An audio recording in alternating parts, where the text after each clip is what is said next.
Welcome to another episode of Beyond Chronic Disease. My name is Wendy Gathercole. I'm your host.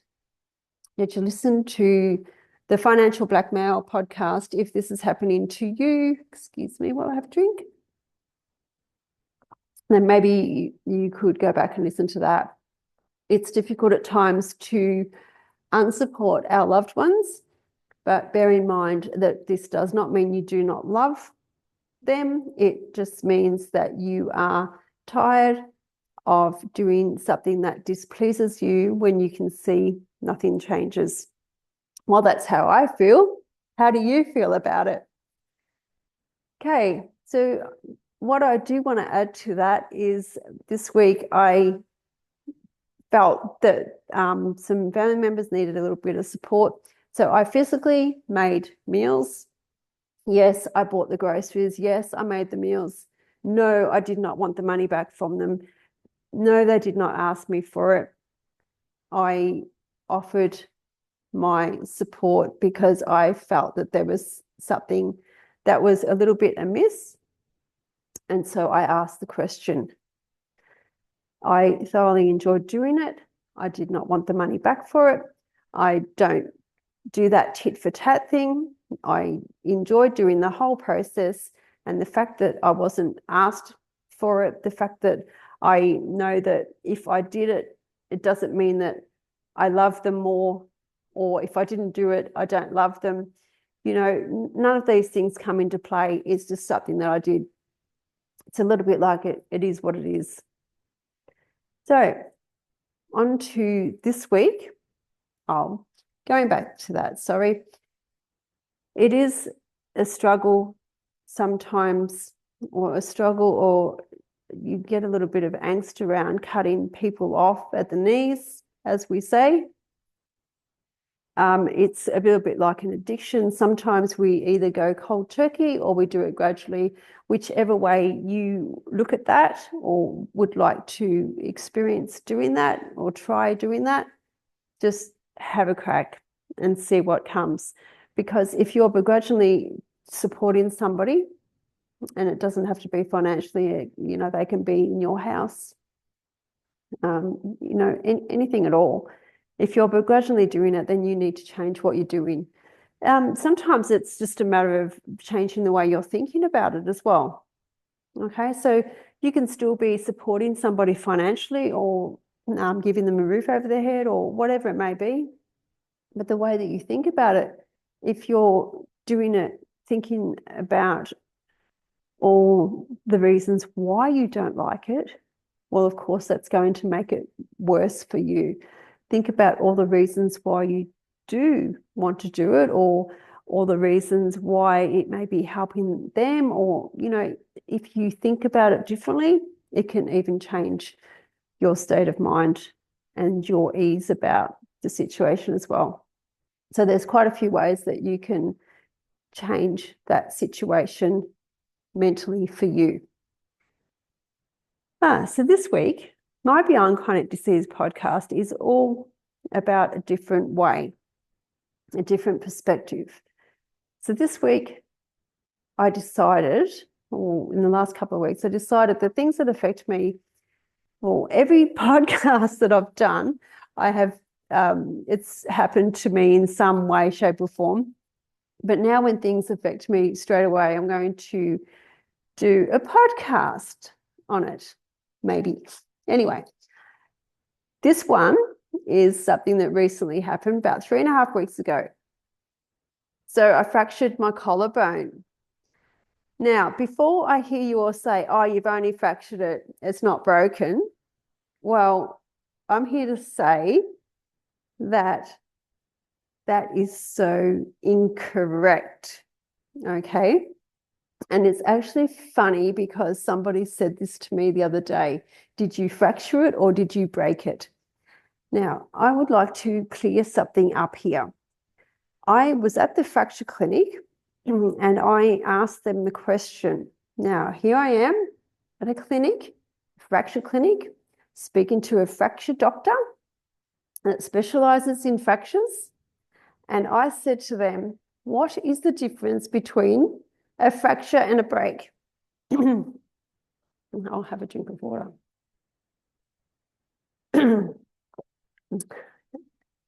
And guess what their answer was? Fracture is the medical term for break. Ta-da! So I have fractured / broken my collarbone, and it has displaced marginally. So what does displaced mean? Displaced means when you have a break, it means that your bone, where it's broken, has moved away from the other bone. So it's not in alignment anymore. It has displaced. Okay?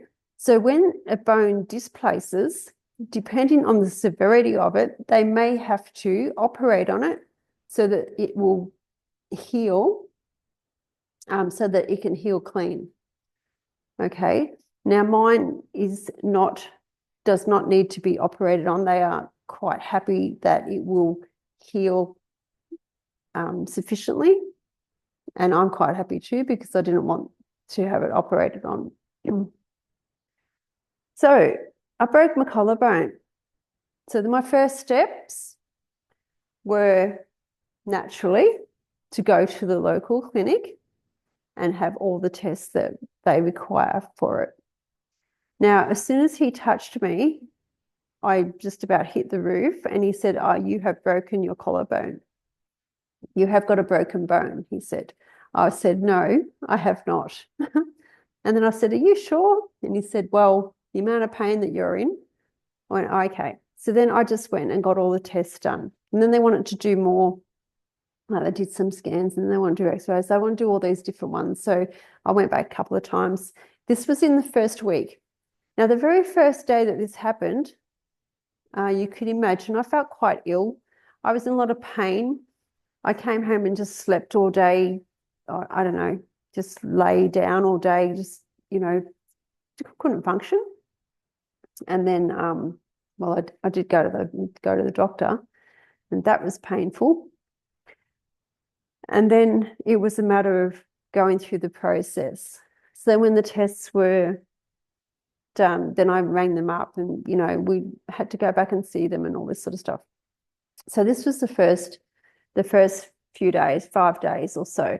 Now, straight away, a couple of days after it happened, once I got my head around a little bit, I rang my physio and booked an appointment, which wasn't until like the week after it had actually happened.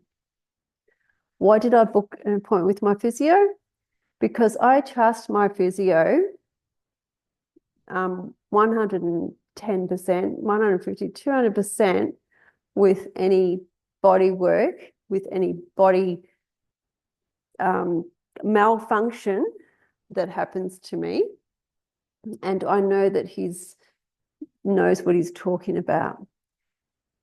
So if you can find somebody that you trust explicitly and they've worked on you, then they're your go-to people. They are your go-to. So when I hurt myself, I fell, had a water skiing accident, hurt my neck, my back. And so I was in a lot of pain for that first week, but my neck was just killing me.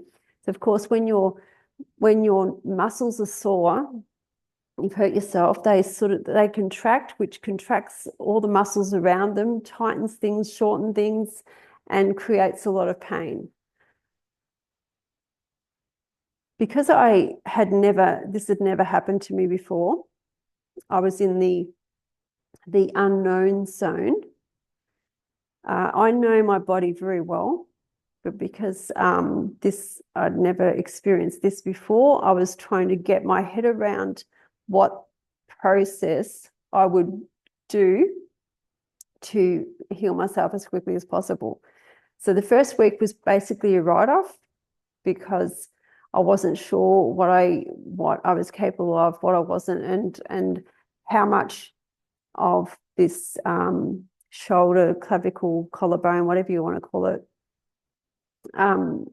how severe it was. So I had no idea. But anyway, with regard to that, I still went to my physio because I knew that he could alleviate the pain in my neck. That was the bottom line for me, or instrumental for me, was my neck pain, which I felt was impeding my shoulder, the clavicle where it was broken. And it was, because after I had my shoulder and my arm, yes, the arm that was broken, worked on, and no, not crazy enough to work on the actual break site, but just my arm, my forearm itself, and around the bicep and that, it was really, it was amazing how much better it felt. Okay, and after getting the neck done as well, it felt like I didn't even have a broken collarbone the next day. It was just amazing. Now, I couldn't lift my arm straight up from the shoulder, so I was using my other arm to raise it to the point just before it hurt, because, you know, you don't want to put any pressure on the sore bit because you can do it some more damage, right? So I just wanted to keep moving my arm so that it wouldn't tighten all the muscles around it again. And also I was guided by my physio, told me to ditch the sling, which was fine by me because I felt like the sling was doing more damage than good anyway. Why did I feel that? Because when I had my arm in the sling, it was sore. And when I just had my arm by my side, like in sling position, but I was holding it more firmly and against my body, and it just felt way better. So I ditched the sling and did these exercises, and I went to fracture clinic, and that's when they told me, you know, that it was displaced, that it didn't need to be surgically fixed, and they told me I must wear a sling, which I said okay, but my physio said not to, so I didn't because I trust my physio more. Oops, sorry. Anyway, I changed my diet. So I look at what heals your bones. So celery, more whole foods into my diet. Miso soup, I started eating, making miso soup myself. Miso paste with no alcohol. Tofu from whole soybeans, organic, not soybean extracted, nothing that wasn't whole food, because it doesn't really work. Okay, no, my diet's not as clean as what it could be, but these were instrumental to my healing process, and it's still healing, but this is instrumental to it. So changed up the diet, changed the way I think about it all as well. I mean, that was a big thing too. I'm training to go to a World Masters event, and it has stopped me from training because I physically cannot do what I need to do to train because I have a break. So I have to do other things to support my body physically while I'm healing. So start walking. Do I walk every day? No, I've been a bit slack, but, you know, just walking and doing those little exercises. And I use my arm. You know, I got told I could use the bottom half of my arm and not to move my shoulder. Well, you know, I use my whole arm to the capacity that I know is not hurting it. How do I know that? Because if it hurts, it's hurting it. If it's not hurting, it's not hurting it, the break. You know, I can raise my arm up now. You know, like last week, I couldn't do that. So it's just all these little things that that your body is so capable of doing. It's not capable of doing. It is very capable of doing all these little things to the point where just before the pain point. Because if you don't use something when you injure it, I mean, sure, there's times where you cannot get that. I'm just talking in general, where if you can use your body to the point just before the pain point, then I strongly believe that's the best thing for your body. Have you ever had a sore back and you just lie down because you can't function? Your back's so sore, you lie down. Does your back get any better from lying down? No, I don't think so. Because you're not using it. You're not supporting your muscles like, standing. I know it's hard to stand with a sore back. I'm not saying that. But what I'm saying is, when you're in pain, the worst thing you can do is sit or lay down. Like sitting down, it shortens all your hamstrings. So then you have hamstring pain. If you try and do stretches and all that, your hamstrings are tight because, if you do a lot of sitting, so you think that you're sitting down, you're resting your body, but you're doing more damage than good. So far, I can move my arm. I have got less pain than what I have had in the last 3.5 weeks. I still cannot put my hand. I'm just having a chuckle because all I think about is how I put my hands behind my back to hold a ski handle for backwards position. So all my barefooting friends will know this. So I can't do that quite yet. I've gotten better at that. And if you can understand, the break in my collarbone is sort of towards here somewhere.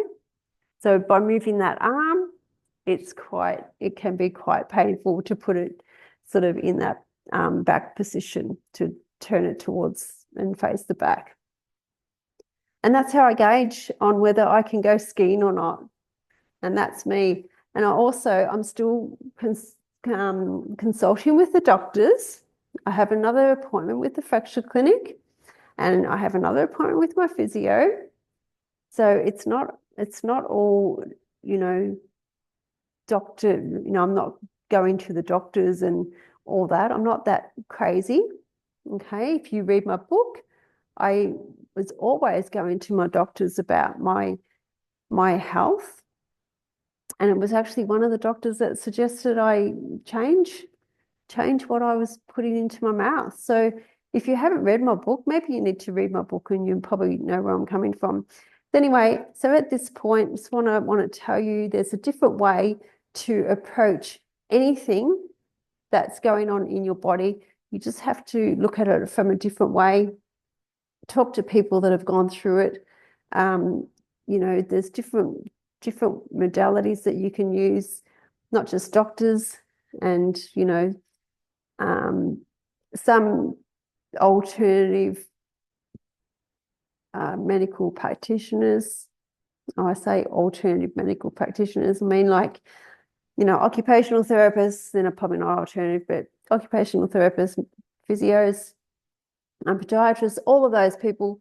Some are better than others, as I've known to learn over the years. And if you find one that supports your body well, then hold on to them, and they're your go-to after your doctor. So there's different ways to treat chronic disease or breakages. Try something different if you're struggling out there with something. Maybe it's time to try something new, a new approach. It changes things up for you.